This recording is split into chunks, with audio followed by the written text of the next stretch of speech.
Donc un avenir comme sur des roulettes. Alors ça raconte l'histoire de Thibaut. Donc c'est une personne en situation de handicap qui va être amenée à faire une visite du campus de l'université de Haute-Alsace.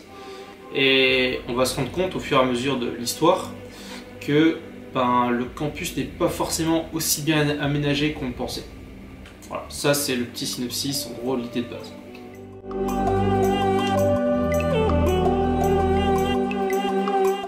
Donc ce qu'on a voulu transmettre avec ce scénario avec Brennan et Cynthia par rapport à ce court métrage, c'était de montrer que on fait beaucoup de choses pour les personnes en situation de handicap, mais est-ce que c'est assez?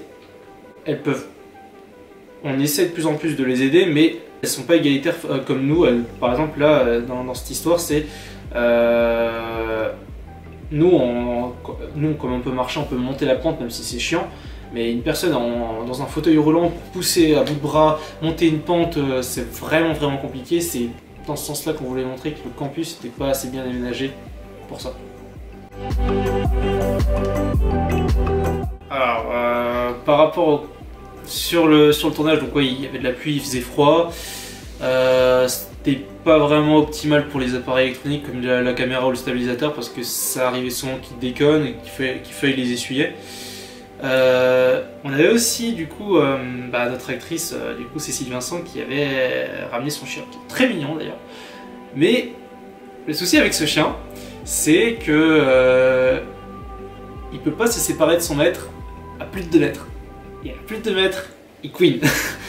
Alors je peux vous dire que pour filmer une scène avec le son, c'est assez compliqué. Donc on a essayé de trouver des subterfuges et c'est pour ça que le tournage a pris énormément de temps.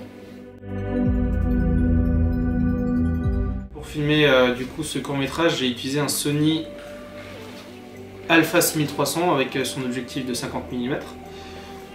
J'ai utilisé aussi un stabilisateur électronique. On a utilisé un Zoom H6, donc c'est un petit boîtier comme ça.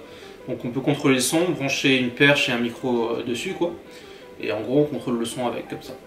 Donc, par contre là les conditions de tournage elles étaient un petit peu, on va peut-être dire comme ça, dramatiques parce qu'il y avait énormément de vent. Donc on a dû utiliser une espèce de chaussette, en gros un coupe-vent pour le micro.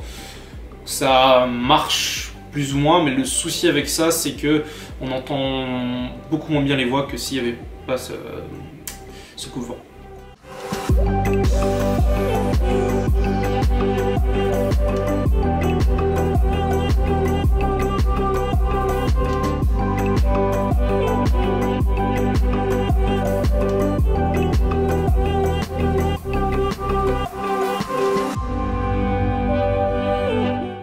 N'hésitez pas à nous donner votre avis sur le court-métrage, si vous avez des suggestions ou autres, on sera toujours preneurs quoi. Et bye bye!